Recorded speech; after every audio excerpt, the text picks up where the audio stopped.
할렐루야, 반갑습니다. 제가 수요일날 언제 설교했나 기억이 안 나더라고요. 보니까 8월 14일날 하고 횟수로는 2달 만입니다. 반갑습니다. 이용 목사님 수고 많으셨는데, 오늘은 레위기 23장 33절에서 44절, 지난번에 했던 본문과 같습니다. 지난번에는 구약의 초막절에 대해서 다루었고, 오늘은 신약의 초막절에 대해서 다루겠습니다. 제가 한번 기도합니다. 주님, 오늘 말씀을 볼 수 있는 눈을 열어주시고 초막절의 기쁨이 우리에게도 고스란히 전해지는 시간 되게 도와주십시오. 예수님의 이름으로 기도합니다. 아멘. 레위기 23장 33절에서 44절입니다. 한 절씩 교독하겠습니다. 여호와께서 모세에게 말씀하여 이르시되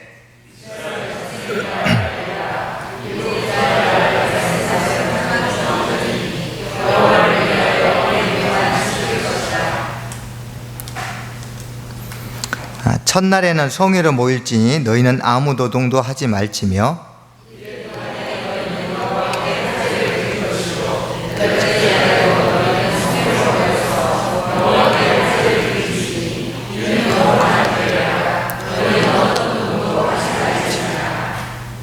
계속 2번 넘어가네요. 자, 이것들은 여호와의 절기라. 너희는 공포하여 성회를 열고 여호와께 화제를 드릴지니 번제와 소제와 희생제물과 전제를 각각 그날에 드릴지니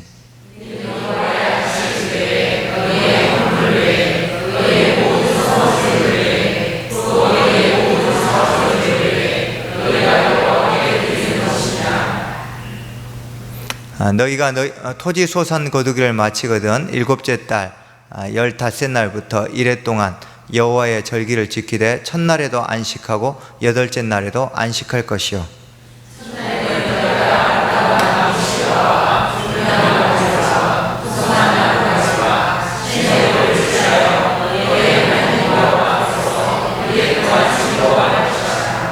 너희는 매년 이래 동안 여호와께 이 절기를 지킬지니 너희 대대의 영원한 규례라. 너희는 7째 달에 이를 지킬지니라.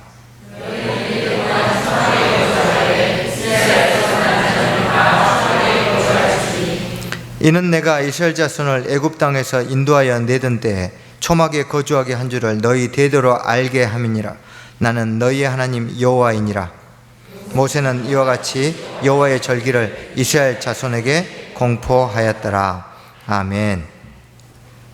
유월절과 함께 신약 성경 역시 가장 많이 언급하는 절기가 초막절입니다. 그런데 우리가 유월절과 다르게 초막절은 잘 모르고 지나갑니다. 구약이든 신약이든 어떤 말씀을 읽다가 누룩이 나오거나 이런 유월절 절기와 관련된 내용이 나오면 이거 좀 유월절을 배경으로 하는 말씀이구나 쉽게 알아차리는데 초막절은 쉽게 잘 모릅니다. 왜냐하면 그 초막절 때 하는 행사들이 많은데 그 행사들을 우리가 일일이 알지 못하기 때문입니다. 그래서 오늘은 이런 행사들을 잘 다루고 있는 신약의 몇몇 구절들을 보면서 신약의 초막절이 우리에게 주는 교훈에 대해서 살펴보겠습니다.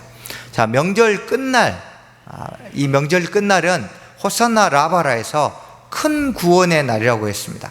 그래서 이 날에는 번제단과 물두멍이 있는 성전들을 다 개방합니다. 그 전에는 제사장들만 갈 수 있는 곳이지만 오직 이 초막절 마지막 명절 끝날에만 제사장 아닌 사람들도 번제단과 물두멍이 있는 성전들까지 들어갈 수 있습니다. 관제 축제라고 했는데 라이베이션, 이게 우리 그 추석 성묘 가면 술잔을 따라서 묘에다 붓는 그런 이런 제사의 절차 중에 하나인데요. 제물 위에다가 무언가 액체를 붓는 것을 관제라고 합니다. 또는 전제라고도 번역되어 있는데 이 마지막 날에 관제 축제가 일어납니다. 그 중에 특별히 주목할 게 3가지 사건이 일어나는데, 하나는 물을 붓는 관제 의식, 또 하나는 버드나무를 돌면서 기도하는 의식, 또 하나는 빛의 조명이라고 해서 이 아주 환한 빛 앞에서 행하는 또 하나의 행사가 있습니다. 이 3가지를 중심으로 한번 살펴보겠습니다. 첫 번째로 물을 붓는 관제 의식입니다. 이렇게 관제 의식을 행하는데 보통은 대제사장과 또 그를 따르는 7의 제사장들이 금 향로를 하나씩 들고 8개의 금 향로를 들고 예루살렘 성전 제사장의 뜰에서부터 실로암까지 쭉 직선거리는 900이지만 한참 내려오죠. 그래서 이 금 향로에다 물을 뜹니다. 그래서 실로암에서 뜬 물을 가지고 쭉 다시 성전으로 올라갑니다. 그러면 금 향로를 들고 나올 때부터 다시 물을 뜨고 실로암에 물을 뜨고 올라갈 때까지 그 뒤에 초막절에 참여한 모든 행렬들이, 우리 지난 시간에 너무 오래돼서 기억 안 나시죠? 아르바미님 이런 나무들을 가지고 물을 뿌리면서, 서로에게 물을 뿌리면서 환호를 지르면서 이 행렬에 동참합니다. 그래서 실로암 연못에서 물을 길러오고 나면 이 물을 번제단 위에 초막절 제물로 올려놓은 제물 위에다 붓습니다. 평소에는 술이나 포도주나 독주를 붓는데 오직 초막절 때만 물을 붓습니다. 물을 붓는 이유가 무엇이냐면 이 당시 가장 이 건기의 절정입니다. 4월부터 시작됐던 건기가 초막절 7월 말, 우리로 말하면 이제 9월 말쯤 되면서 건기 끝 무렵이 되면서 굉장히 사람들이 이 갈증이 심합니다. 포도주로만은 채울 수 없는. 그래서 그런 갈증을 해소해 줄 수 있도록 좀 물을 주셨으면 하는 의미로 이때는 포도주나 독주가 아니라 물을 붓습니다. 또 하나는 이 초막절이 끝나고 나면 1, 2주 안에 보리 씨앗을 파종해야 합니다. 그래서 보리 씨앗을 뿌리려면 비가 와야 돼요. 그래서 이른비의 축복이란 말을 우리가 많이 쓰는데, 바로 이 초막절 제사는 하나님 이른비의 축복을 내려주셔서 1년 농사의 시작이 잘 될 수 있도록 은혜를 부어주십시오 라고 물을 부음으로써 이 국가적인 어떻게 보면 기우제처럼 하나님께 비를 내려주시기를 구하는 의미로 이 행사를 했습니다. 이건 이제 버드나무인데요, 요단강 물가에 심겨놓은 버드나무 같은 건데, 이 버드나무가 이제 두 번째 행사입니다. 오전에 물을 갖고 와서 전제에 붓고 나면 이제 오후에 미리 제사장이 성전 뜰에 심으려고 예루살렘 남서쪽에 있는 모짜라는 지역에서 버드나무를 뿌리가 아닌 톱으로 잘라 도끼로 찍어서 가져옵니다. 뿌리가 없는 버드나무를. 그래서 저희 예전에 군대에서 이런 거 많이 했습니다. 딱 성탄절 전에 트리 만들어 그러면 바로 일주일용 트리를 만듭니다. 뿌리는 상관없어요. 그냥 뚝뚝 잘라가지고 와서 고추장통에다 올려놓고 일주일 안 마르고 잘 있으면 그 다음에 이제 치우고 그랬었는데, 저 버드나무가 바로 밑둥이 잘린 버드나무를 통째로 갖고 옵니다. 그런데 모짜란 지역에 있는 버드나무가 굉장히 수풀이 풍성해서 그 지역에 있는 버드나무를 갖고 옵니다. 이걸 왜 가져오느냐? 번제단 남서쪽에 뜰에다가 저 버드나무를 가운데에 심습니다. 그러면 사람들이 이 버드나무를 돌기 시작합니다. 저희 예전에 보름 되면 뭐 했죠? 탑돌기 해보셨나요? 네, 이런 막 절에 가서 다 신앙심이 좋으셔가지고, 네, 저 어릴 때 어머니 손 들고 막 탑돌기 했었는데요. 탑 돌면서 막 기도하죠. 그것처럼 이 버드나무를 돌기 시작합니다. 그런데 하루에 한 바퀴씩 돕니다. 마치 여리고성을 돌았던 것처럼 하루에 한 바퀴씩 돌고 마지막 날에 이제 7바퀴를 도는데요. 매일 하루에 한 바퀴씩 버드나무를 돌면서 기도문을 낭송하는 게 있습니다. 시편 118편 25절입니다. 우리 큰 목소리를 같이 한번 우리도 같은 마음으로 낭송 한번 해볼까요? 시작. 여호와여 구하옵나니 이제 구원하소서. 여호와여 우리가 구하옵나니 이제 형통하게 하소서.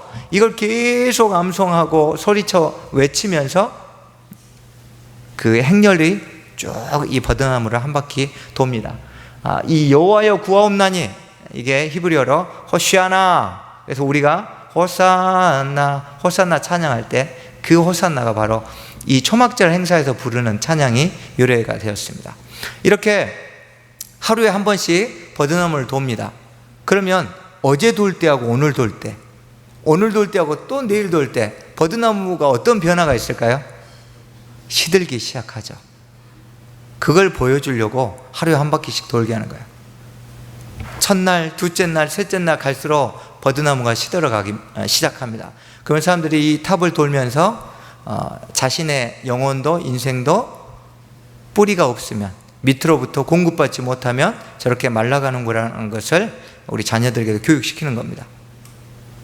그래서 이 버드나무가 점점 말라가면 마지막 7째 날, 호산나 라바 큰 구원의 날에 7바퀴를 돌면서 이 호산나를 외칩니다. 그리고 나서 메시아를 보내주기를 간구하는 소리를 외칩니다. 그래서 굉장히 이때는 왁자지껄했어요. 시끄러웠습니다. 근데 예수님이 자신의 형제가 초막절에 빨리 올라가지? 그랬더니 난 좀 나중에 올라가겠다 하고 예수님이 이 명절 중간쯤에 오셔서 명절 끝나 갑자기 짠 하고 성전에 나타나셨어요. 그런데 왜 큰 소리를 외치셨냐면 너무 시끄러워서, 사람들이 일찍이 소리치니까 큰 소리로 말하지 않으면 들을 수가 없었어요. 그래서 예수님이 큰 소리로 외치셨습니다.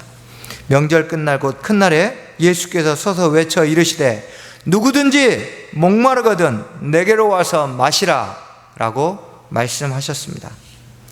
예수님께서 이렇게 말씀하신 이유는 지금 육신적으로 봤을 때는 건기여서 굉장히 목이 마르죠. 시원한 생수를 마시고 싶죠. 그런 모습보다 이 사람들의 영혼의 메마름, 그 영혼의 갈급함, 영혼의 목마름을 해결하려면 이른비로 안 된다. 그것은 바로 하나님께서 주시는 메시아를 통해서 부어지는 영적 갈급함을 채우는 생수가 필요한데 그게 바로 나다라고 말씀하신 거예요.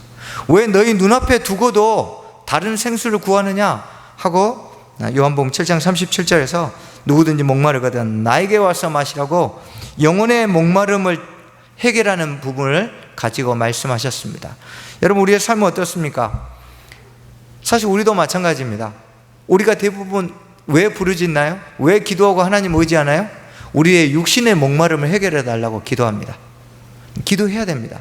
그렇게 기도하다가 그 문제가 해결되든 되지 않았든 우리의 마지막은 영혼의 목마름이 해결되는 걸로 마무리돼야 돼요.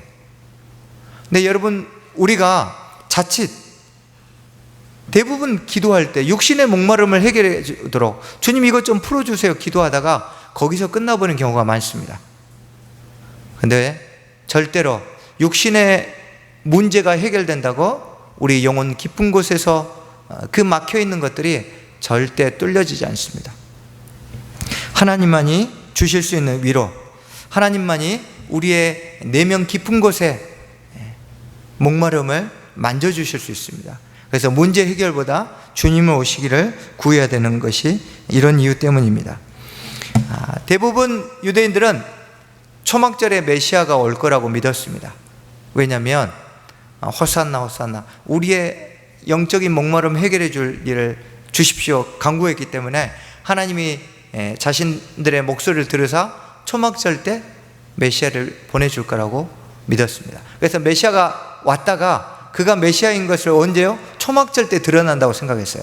그래서 초막절이 되면 두 눈을 부릅뜨고 메시아가 없나 막 찾았어요. 그래서 조금만 이적을 행하거나 국가적으로 좀 유명한 인물이 있으면 혹시 메시아 아닌가, 굉장히 그 어느 때보다 메시아를 찾는 관심이 아주 강한 때였습니다. 그래서 예수님이 자신을 숨기다가 마지막 날에 짠하고 나타나신 겁니다. 그 메시아닉 주들, 예수님을 믿는 유대인들도 이걸 그대로 적용해서 예수님이 반드시 초막절 때 재림할 거라고 믿습니다. 아멘인가요? 네, 그날과 그때는 아무도 모릅니다. 네, 속지 마시기 바랍니다.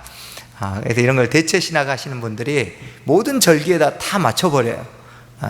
절기는 원리만 뽑아내는 거지 그걸 모든 거에 다 맞추면 우리 신앙이 자칫 잘못된 길로 갈 수 있기 때문에 속지 않으셨으면 좋겠습니다. 스가랴 선지자가 이 초막절에 하나님의 구속사가 완성될 것을 예언하였습니다. 우리 같이 한번 읽어보시죠. 스가랴서 14장입니다. 제가 가지고 있는 성경으로는 구약 성경 1325페이지입니다.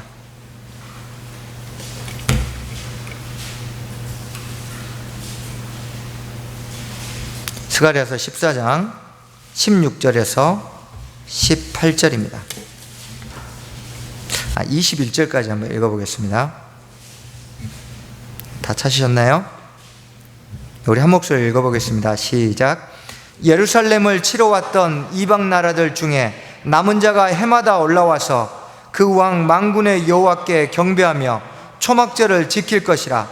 땅에 있는 족속들 중에 그 왕 만군의 여호와께 경배하러 예루살렘에 올라오지 아니하는 자들에게는 비를 내리지 아니할 것인즉, 만일 애굽 족속이 올라오지 아니할 때는 비 내림이 있지 아니하리니, 여호와께서 초막절을 지키러 올라오지 아니하는 이방 나라들의 사람들을 치시는 재앙을 그에게 내리실 것이라. 애굽 사람이나 이방 나라 사람이나 초막절을 지키러 올라오지 아니하는 자가 받을 벌이 그러하니라. 그날에는 말방울에까지 여호와께 성결이라 기록될 것이라. 여호와의 전에 있는 모든 솥이 제단 앞 주발과 다름이 없을 것이니, 예루살렘의 유다의 모든 솥이 만군의 여호와의 성물이 될 것인즉, 제사 드린 자가 와서 이 솥을 가져다가 그것으로 고기를 삶으리라. 그날에는 만군의 여호와의 전에 가나안 사람이 다시 있지 아니하리라. 아멘. 지금 이 초막절 때 예수님이 오시면, 메시아가 오시면 모든 나라 사람들이 메시아를 만나러 우리가 요한계시록에 나와 있는 아마겟돈, 즉 무기또 평원으로 몰려올 것을 지금 예언하고 있습니다. 이사야도 동일하게 예언하고 있는데요, 이만큼 이 유대인들은 초막절 때 메시아를 통해서 온 세계가 다시 하나님 나라로 회복될 것에 대한 소망을 품으며 기도하고 있습니다. 오후에 이런 호산나, 하나님께서 우리를 구원해 주시기를 구하면서 이 버드나무를 돌고 자신의 영혼이 하나님 없이는 살 수 없는 존재인 것을 깨닫죠. 이러고 나면 이제 곧 저녁이 됩니다. 저녁이 되면 또 하나의 이 관제 축제라는 마지막 날 하이라이트가 있습니다. 근데 우리가 이 하이라이트를 알기 전에 한 가지 좀 먼저, 예, 됐습니다. 제가 할게요. 네, 우리 요한복음 8장에 보면 가늠하다 현장에서 붙잡힌 여인 이야기가 나옵니다. 잘 아시죠? 자, 그런데 이해할 수 없는 장면이 연이어서 등장합니다. 죄 없는 자가 먼저 돌로 치라 라고 하니까 어른들부터 해서 한 명 한 명 자리를 뜨기 시작해서 나이 어린 사람들까지 다 떠나고 예수님과 여인만 남습니다. 근데 우리는 이 요한복음 8장을 앞뒤 문맥 다 자르고 딱 8장만 띄워놓고 이것만 붙들고 해석하려고 합니다. 요한복음 8장은 초막절을 빼놓고 해석하면 엉뚱한 해석이 되어버려요. 자기 마음대로 자기 복음이 되어버립니다. 그래서 요한복음 8장의 이 용서받은 여인의 문제는 반드시 초막절과 연결해서 해석해야지만 바른 해석을 할 수 있습니다.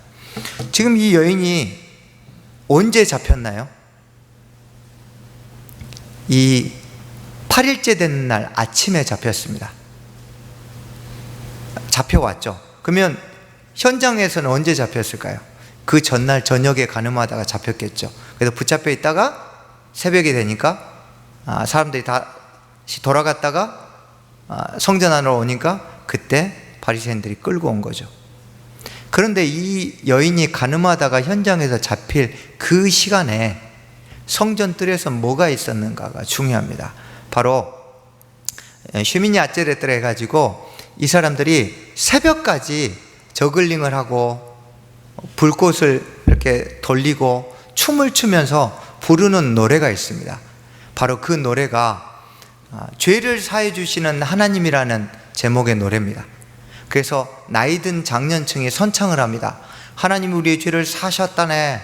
그러면 젊은 사람들이 아멘, 우리의 죄를 사하신 하나님 찬양하세요 하면서 계속 서로 화답하면서 이 저녁 시간부터 새벽까지 이걸 계속 선창해요. 그럼 막 춤추고 하나님이 자기들을 용서해 주실 것을 기대하면서 용서의 기쁨을 춤추고 하죠. 축제, 하이라이트가 벌어집니다. 그런데 이 축제에 참석해야 될 사람들 중에 당연히 바리새인들이 있습니다. 근데 이 바리새인들이 하나님께 용서를 구하는 이 하이라이트에 참석하지 않고 몇몇의 바리새인들은 지금 눈이 혈안이 돼갖고 누구를 찾고 있어요? 혹시 가늠하고 있는 여인 없나 지금 밤새 찾아다니고 있는 거예요. 그러다 마침 한 여자를 잡았습니다. 근데 남자는 안 끌고 오죠.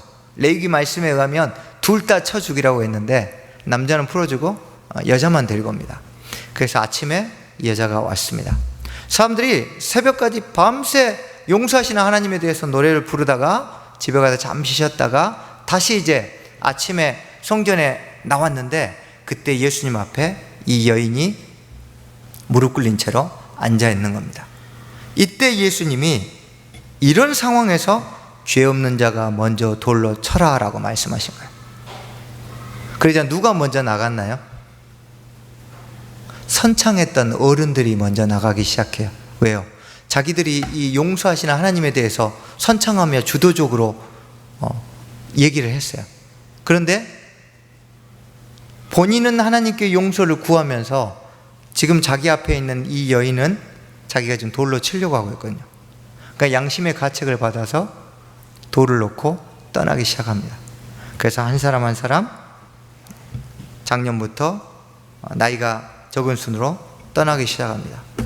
또 하나, 바리새인들은 또는 서기관들은 이 여자를 잡아왔으니까 더 따져야 될 거 아닙니까? 근데 왜 이들도 더 따지지 않고 조용히 말없이 자리를 떴을까요? 자기들이 한 짓거리가 있거든요.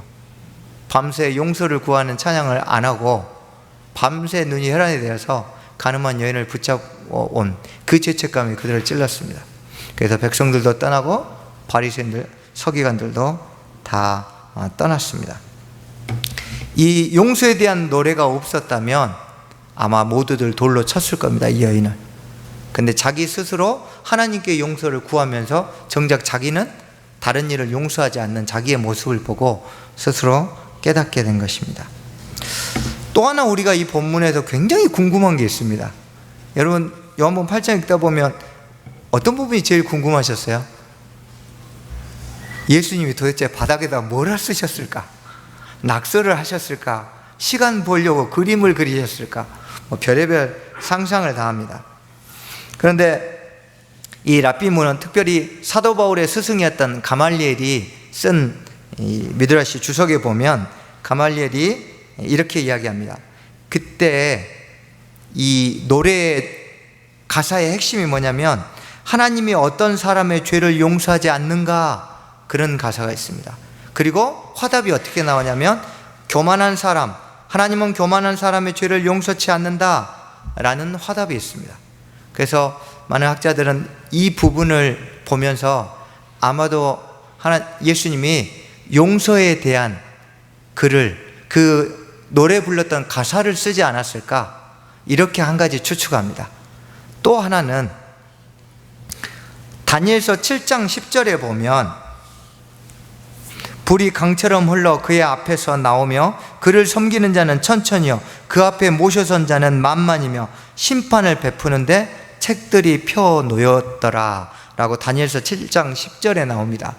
그래서 어떤 학자들은 아마도 예수님이 이 심판에 대한 메시지 7장 10절을 적고 있으니까 그것을 본 백성들이 다 떠나지 않았는가, 이렇게 이제 두 가지를 추측합니다. 둘 중에 선택은 여러분의 몫입니다.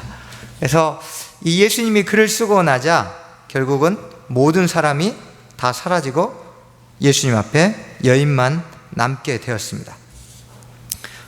자, 사람들이 떠나가자 예수께서 남아있는 여인에게 말씀하셨습니다. 나는 세상의 빛이다. 그러면서 아주 의미심장한 말씀하셨어요. 다시는 가서 죄를 범치 말라. 여러분 한번 생각해 보시죠. 이 여인이 이 예수님의 말씀을 듣고 나서 가서 다시는 죄를 범치 않았을까요? 다시 죄 안 지었을까요? 죄 지었겠죠. 그러면 이 여인이 죄를 지을 걸 아셨는데도 예수님 왜 다시는 죄를 짓지 말라고 하셨을까요? 이 말씀 역시 이 새벽까지 이어졌던 저글링하고 춤추며 용서의 노래를 불렀던 그 현장을 봐야 이해할 수 있는데요. 이 축제는 여인의 뜰에서 새벽까지 용서의 노래를 부르는데, 그때 이 여인의 뜰 네 귀퉁이에는 큰 항아리 같은 촛대가 등경 위에 4개가 있습니다. 그런데 13살 되면 이제 제사장의 업무를 시작하는데, 이 소년 제사장들이 하는 일이 이 축제가 있기 전에 그 항아리에다가 올리브 기름을 갖다 붓습니다. 그리고 제사장의 헌 옷을 말아서 심지를 꽂아 놓습니다. 그리고 이 용서의 노래를 부르는 빛의 조명이라는 축제가 시작되면 이 빛을 밝힙니다. 한 랍비는 이 빛이 얼마나 밝았는지 이 빛의 조명 4개의 촛대에 불을 밝히면 예루살렘 전체가 환할 정도였다고, 엄청나게 밝은 빛이었다고 이야기합니다. 그러니까 거대한 항아리 촛대에서 나오는 4개의 불 아래서 밤새 용서하신 하나님에 대한 노래를 불렀습니다. 아침이 됐어도 이 불은 아직 여전히 남아 있습니다. 사람들은 다 떠나갔습니다. 그때 예수님께서 말씀하신 겁니다. 저 빛이 예루살렘을 비추듯이 내가 세상을 비추는 빛이다. 네가 저 빛이 있을 때 용서의 노래를 부르는 현장에 나왔다면 너가 죄를 짓지 않았을 텐데, 빛을 떠나서 네가 어둠 가운데 있으니까 죄를 짓지 않았느냐? 이제 저 빛이 아니라 내가 세상을 비추는 빛이니까 내 안에 들어와서 내 빛 가운데 거해라. 그러면 너는 다시는 어둠 가운데서 죄를 짓지 않을 것이다. 그래서 예수님 안에 머물면 죄를 이기고 미워할 수 있다는 것을 말씀하신 거지, 이 여인이 다시 죄를 짓지 않을 것, 또는 죄 지으면 두고 보자, 그런 뜻으로 말씀하신 게 아니에요. 그래서 이 여인이 그 4개의 촛대불이 환하게 비추고 있는데 예수님이 그 빛을 비유로 자신 안에 거하라고 말씀하셨을 때, 이 여인은 평생 예수님 안에 거함으로 죄를 미워하는 일들을 꾸준히 실행했을 것입니다. 우리의 삶도 마찬가지입니다. 여러분, 우리가 죄를 짓지 않으려고 노력해도 죄를 짓게 됩니다. 죄 안 지으려고 한다고 안 지어집니까? 죄는 안 지으려고 노력한다고 안 지어지는 것이 아니라 죄를 지을 수 없도록 어둠에서 벗어나야 합니다. 그러려면 우리 영혼에 빛이 비춰져야 돼요. 예수님만이 사람의 영혼에 빛을 비출 수 있는 분입니다. 예수님이 우리의 영혼에 그분의 빛을 비춰주실 때, 말씀의 빛, 성령의 빛을 비춰주실 때 우리 안에 있는 어둠이 사라지고 우리가 죄의 유혹을 이겨낼 수 있는 힘을 얻게 되는 거죠. 죄를 미워할 수 있는 능력을 얻게 되는 겁니다. 그래서 늘 우리가 빛 가운데 일어나고 빛 가운데 걷고 빛 가운데 주님과의 친밀함을 회복하며 죄를 이기는 승리의 삶을 살기를 소망합니다. 우리 이사야서 60장 1절에서 3절 말씀 한번 같이 읽겠습니다. 제가 주는 성경으로 구약성경 1041페이지입니다. 이사야서 60장 1절에서 3절입니다.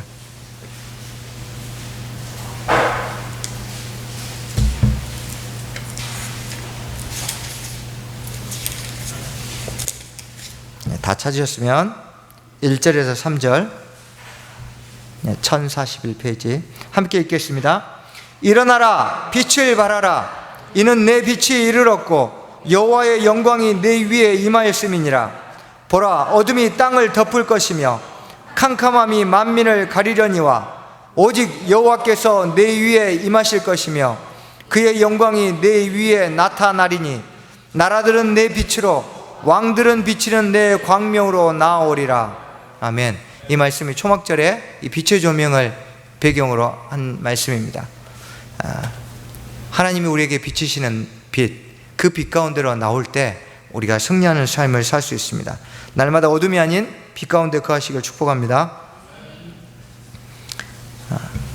그리고 나서 요한복음 9장에 이 8장에 이어서 소경이 눈을 뜨는 사건이 또 연이어서 일어납니다. 이게 지금 연속적으로 일어난, 같은 날에 일어난 사건이에요. 여인이 용서받고 나서 그 다음에 바로 예수님이 성전 뜰을 나가시다가 이 소경을 봅니다. 왜냐하면 소경은 이 축제에 참여할 수가 없습니다. 그래서 밖에서 그냥 소리로만 듣고 있었습니다. 그런데 예수님이 안수를 하시거나 뭐 말씀으로 소경의 눈을 치료하시면 되는데 왜 하필 실로암 못에 가서 눈을 씻으라고 실로암에 보내셨을까요? 이것도 역시 초막절과 관련됩니다. 지금 이 소경은 7일 동안, 7일이 아니겠죠, 매년마다 초막절 때 사람들이 물을 뿌리고 호시안나 외치며 이렇게 춤출 때 자기는 아무것도 할 수 없어요. 소리만 들어요. 아니면 또는 눈만 먼 게 아니라 귀도 멀었을 수 있겠죠.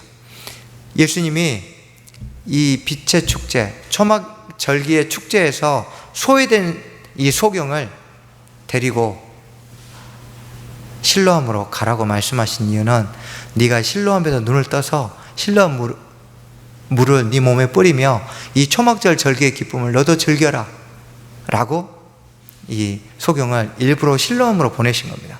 말씀만으로 치료할 수 있는데, 여기서 할 수 있는 건 예수님은 소외된 자, 잘 눈에 띄지 않는 자, 굳이 소경을 고치지 않으셔도 되는데 이 소경에게도 하나님의 이 구원의 기쁨을 경험하게 하려고 실로암 연못에서 눈을 치료하는 사건을 일으키신 겁니다. 이렇게 요한복음 7장부터 9장까지는 이 초막절 마지막 날을 배경으로 쭉 일어나는 사건들입니다. 다시 한번 요한복음 말씀 공부하시거나 묵상하실 때 이런 배경을 가지고 다시 한번 깊게 묵상하시면 훨씬 더 깊이 있게 우리 삶에 주어지는 메시지가 분명할 것입니다.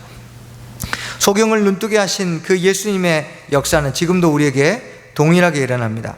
우리 아까 읽었던 이사야서 60장에 한 장을 더 넘기면 이사야서 61장 1절에서 3절 말씀을 다시 한번 읽겠습니다. 이사야서 61장 1절에서 3절, 제가 주는 성경 구약성경 1042페이지입니다. 찾으셨으면 한 목소리로 읽겠습니다. 시작. 주 여호와의 영이 내게 내리셨으니 이는 여호와께서 내게 기름을 부으사 가난한 자에게 아름다운 소식을 전하게 하려 하심이라.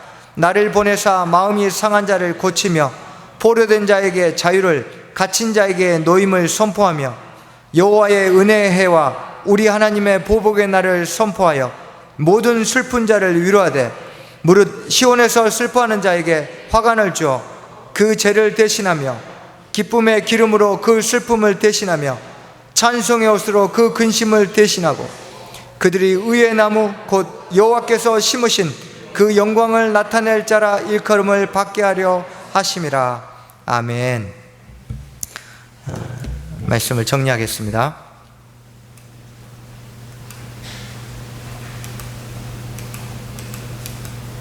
초막절이 우리에게 주는 교훈은 네 가지인데요. 첫 번째로 아무리 실로암 못에서 물을 갖다 부어도 그들의 목마름은 해결되지 않습니다. 마찬가지로 우리의 삶에 아무리 이것만 해결되면 내가 살 것 같은데, 이것만 좀 해결되면, 우리 애만 좀 어떻게 되면, 사업에서 여기만 좀 뚫리면, 다들 그렇게 생각합니다. 그것만 되면 내가 살 것 같은데, 그럼 벌써 우리 살고도 남았습니다. 그렇지 않습니다. 그게 해결되면 또 다른 문제가 우리를 기다리고 있습니다. 여러분, 우리의 영혼의 목마름 예수님으로만 해결될 수 있습니다. 우리의 삶에 정말 주님의 터치를, 주님의 만지심을 구하며 진정한 영적 목마름을 해결해 주시기를 기도하기를 소망합니다. 두 번째로, 그 용서받은 노래를 밤새 불렀지만 정작 돌을 들었던 사람들, 우리의 삶도 우리가 실제 하나님께 늘 용서를 구하지만 우리는 다른 사람을 용서하고 있습니까? 다시 한번 우리의 마음이 내가 주님께 용서를 구하는 만큼, 우리 주기도문에 나온 것처럼 형제의 죄를, 자매의 죄를 용서할 수 있는 우리의 마음이 될 때 하나님께서 우리의 용서를 더 깊이 있게 받아주실 줄 믿습니다. 세 번째로, 빛 대신 예수님 안에 머물 때만 죄를 미워할 수 있습니다. 내 의지로 안 됩니다. 예수님이 오셔야만이 내 안에 죄의 주인들, 죄의 찌꺼기들이 사라집니다. 그러므로 날마다 빛 대신 예수님 안에 거하시길 축복합니다. 마지막으로, 우리 주변에 혹시 은혜에 참여하지 못한 영적 소경이 있는지 한번 우리가 좀 돌아봐야 합니다. 우리는 너무 기쁘고 즐거운데 과연 우리 목장에, 우리 교회, 내 직장에, 내 주변의 지인들 중에 이 기쁨을, 영적 생수를 주신 분이 왔는데도 불구하고 호시아나 구원을 외치는 유대인처럼 다른 것을 찾아 헤매며 그들의 목마름을 해결하려고 하는 사람이 우리 주변에 있다면 그들을 한번 초청했으면 좋겠습니다. 그래서 목장에 초청하시고 교회에 초청하셔서 하나님께서 주신 복음으로 그 영혼의 목마름이 해결되는 것을 우리가 그 기쁨을 함께 누리도록 주변의 영적 소경들을 바라보시고 기도하시고 초대하는 그런 우리가 되기를 소망합니다.